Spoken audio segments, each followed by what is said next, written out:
waspada klaster nekat mudik. Kebijakannya akan diterapkan pada tanggal 6 hingga 17 Mei. Dan kita akan membahasnya bersama dengan pengamat kebijakan publik, ada Pak Trubus Rahardiansyah. Selamat malam Pak Trubus. Selamat malam, Mas. Baik Pak Trubus, mulai besok hingga Ya, tanggal 17 akan ada aturan larangan mudik yang ditetapkan di daerah-daerah di Indonesia.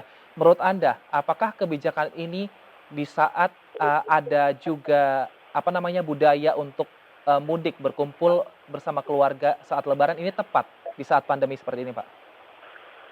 iya, menurut saya ini kebijakan yang paradoks ya. Artinya bahwa ini kebijakan tidak tepat, di mana kemudian di satu sisi kita lagi memutus mata rantai penyebaran COVID, tetapi di satu sisi kita ada kebijakan, ya meskipun dibatasi, tapi ada kebolehan mudik gitu. Meskipun judulnya larangan mudik ya, tetapi sebenarnya ada kalau dibaca dalam surat edaran gugus tugas COVID nomor 13 itu intinya sebenarnya dibolehkan mudik dengan syarat-syarat tertentu. Misalnya untuk mobil pribadi, itu syaratnya bahkan belakangan ada juga pakai stiker untuk para pejabat juga dibolehkan, ya kan.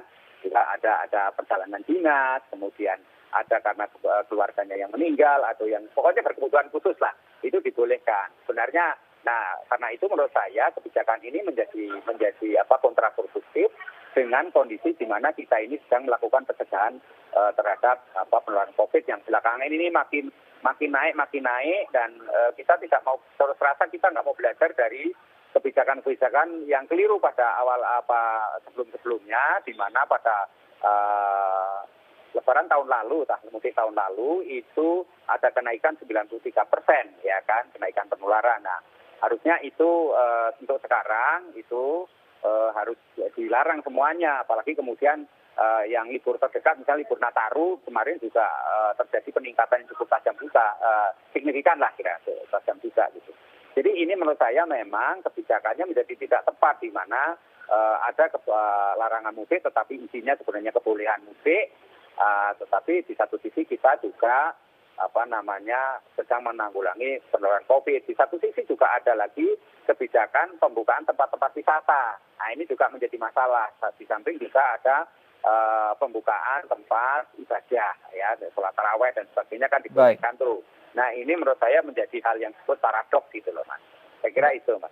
Baik, nah tapi untuk larangan mudik ini ada kata-kata urgensi di situ, Pak. Jadi yang untuk kedinasan, lalu ada mungkin yang sakit ataupun meninggal, apakah memang alasan urgensi ini tidak bisa dikesampingkan untuk tidak keluar kota dulu karena pandemi ini memang lebih penting untuk mengatasinya? Ya kalau asasnya itu kita adalah bahwa keselamatan publik, keselamatan publik itu menjadi prioritas, maka tentu larangan yang paling tepat ya tidak ada mudik gitu ya.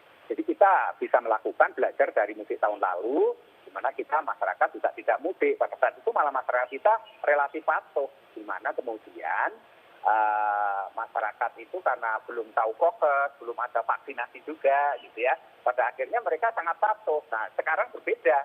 Sekarang ini kita membuat aturan tanggal 6 sampai 17 dilarang mudik. Tetapi sebelumnya ada ini tanggal 22 April kemarin diberlakukan namanya pengetatan. Tapi yang terjadi pada masyarakat itu istilahnya sahabat mudik tinggi sekali. Dan mobilitas masyarakat tadi malam sampai hari ini pun masih tinggi. Diperkirakan ini malam puncaknya untuk orang mudik. Nah, jadi untuk menghindari tanggal 6 ini karena dianggap larangan, sebagian transportasi umum kan kemudian larinya adalah hari ini, ya kan, hari ini ya sebagai terakhir. Tapi mudik-mudik yang sifatnya mobil pribadi, bahkan juga belakangan ada istilahnya ya seperti travel gelap, kemudian juga menggunakan transportasi motor misalnya, ya kemudian juga menggunakan cara-cara lain. Ada yang sampai ke Cirebon itu naik perahu juga ada gitu, pakai bajai juga ada. Jadi berbagai cara orang untuk mudik itu dilakukan gitu. Karena apa? Karena tantangan terberat pada tahun ini adalah bahwa mudik masyarakat yang tahun lalu tidak mudik, maka sekarang pada mudik. Itu pertama. Yang kedua adalah masyarakat kita sudah merasa divaksin COVID. Jadi karena sudah divaksin COVID, dia merasa bahwa mereka itu sudah ampuh lah, sudah sakti gitu ya, sehingga dia tidak perlu lagi yang namanya prokes gitu, menganggap seperti itu. Kalaupun ada penegakan prokes, jadi mereka merasa sudah tahu itu, Mas. Jadi memang ini persoalannya menjadi serba dilema, di mana kemudian kebijakan tentang mudik ini selalu menimbulkan masalah, di mana kemudian ada privilege-privilege tertentu yang dengan alasan urgensi itu kemudian diberikan keleluasaan. Belakangan juga ada muncul misalnya bagi para pejabat itu diberikan stiker. Nah ini kan juga tentu menimbulkan kecemburuan sosial juga itu pada akhirnya nanti, karena kan kalau mereka boleh mudik secara leluasa dengan masyarakat yang lain dilarang. Nah ini kan akan menjadi masalah juga. Nah menurut saya di satu sisi sebelumnya di surat edaran itu juga dibolehkan mereka yang karena berkebutuhan khusus. Jadi ini menjadi masalah menurut saya kaitannya dengan kita memutus mata rantai penyebaran COVID, di mana sekarang varian COVID itu cukup beragam, ya kan, tidak saja B117 tapi BB yang lainnya juga banyak gitu, baik yang dari Afrika, baik dari India. Nah ini serasa pemerintah ini tidak memahami situasi yang ada di masyarakat kita juga sebenarnya, bahwa masyarakat kita ini kalaupun mudik ditegasi dilarang, sebenarnya masyarakat kita cukup patuh gitu ya kalau memang dilarang betul gitu, tetapi dengan catatan bahwa pemerintah juga harus memberikan kompensasi, artinya dari pengaman sosial kalau istilahnya bansos gitu, karena kalau tidak ya memang masyarakat ini akhirnya karena di sini di PHK atau mereka sudah libur juga, atau karena mereka juga tidak punya pekerjaan yang jelas.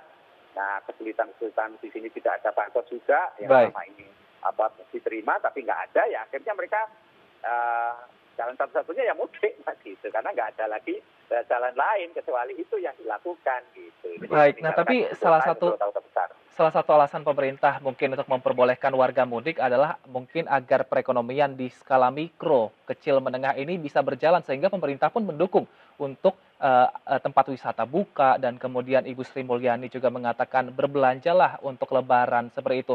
Apakah ada excuse masalah ekonomi ini bisa menjadi pertimbangan sehingga aturan tadi ada longgarnya sedikit, Pak?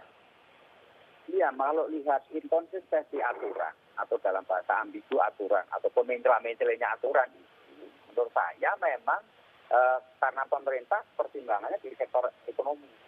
Jadi ini pembukaan tempat-tempat wisata itu kan sebenarnya upaya dari pemerintah untuk menghidupkan ataupun menggerakkan roda perekonomian. Karena apa? Pemerintah sadar bahwa selama ini pemerintah tidak bisa mengcover semua persoalan-persoalan yang dihadapi oleh ekonomi masyarakat kita yang terdampak oleh COVID. Khususnya adalah masyarakat MDR, masyarakat berpenghasilan rendah.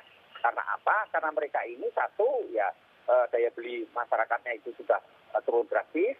Yang kedua, konsumsi rumah tangganya juga sudah memprihatinkan. Yang ketiganya adalah mereka savingnya juga sudah habis.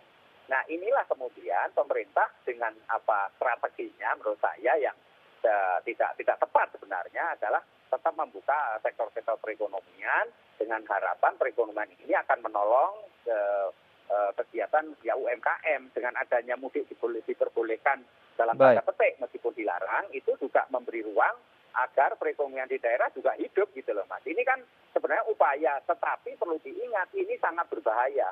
Ibarat menggenggam bara api yang memang harusnya idealnya kalau dipegang betul ya sebenarnya dilarang betul bisa. Tapi kalau ini nggak hati-hati, nanti penularannya yang akan dahsyat. Dan kita kan selalu yang namanya libur itu menjadi horor, ya horor penularan.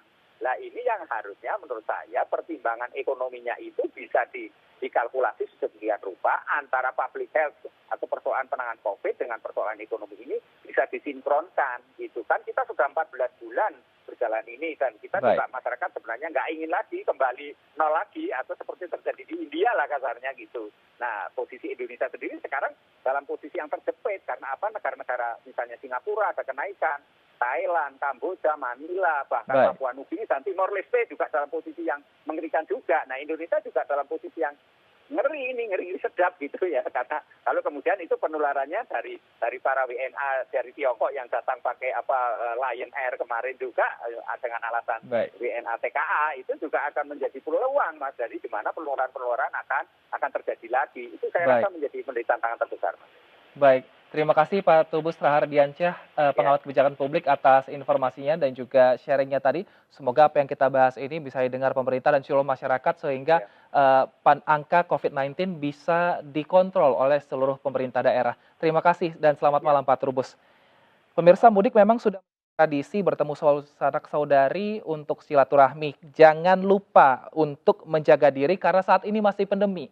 Demikianlah perbincangan kita dalam Indonesia Bicara hari ini. Saya Wilson Purba undur diri. Terima kasih. Sampai jumpa.